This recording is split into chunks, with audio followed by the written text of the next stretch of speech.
B.R.. আম্বেদকরের মূর্তি উদ্বোধন হলো হিঙ্গলগঞ্জের কালীতলা গ্রাম পঞ্চায়েতের অভয় হোমস্টের সামনে।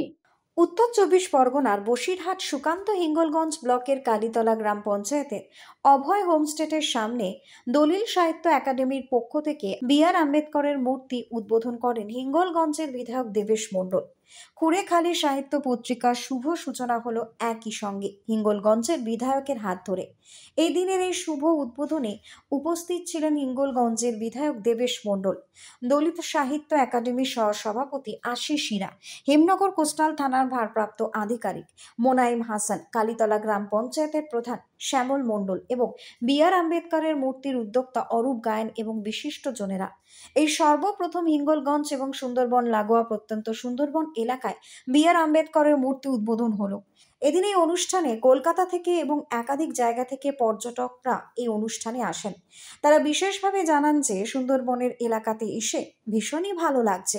তারই পাশাপাশি বাঘ মামার দেখা না পেলেও 3 থেকে 4টি হরিণকে দেখে তারা খুব খুশি হয়েছেন। তারা জানিয়েছেন সুন্দরবনের এই মনোরম পরিবেশ এবং প্রাকৃতিক সৌন্দর্য তথা সুন্দরবনের এই একটা আলাদা রূপ দেখে তাদের চমৎকার লেগেছে। আস্তে আস্তে এত ভালো লাগলো পরিবেশ, আর ম্যানগ্রোভ তো দেখতে দেখতে যে আমাদের এখানে উপস্থিত হবেন বাঘ মাননীয় বিধায়ক আজকে হরিণ উদ্বোধক চলে এসেছিল, বি.আর. আম্বেদকরের মূর্তির উদ্বোধক জাল থেকে বেরিয়ে এসেছিল। বাঘ দেখার এখন সৌভাগ্য হয়নি, শুনিনি।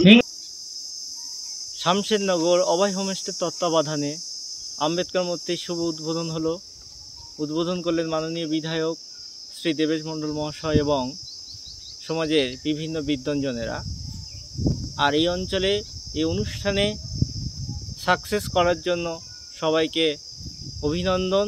সুন্দরবন থেকে সুকান্ত দাসের রিপোর্ট, নিউজ বঙ্গ টাইম।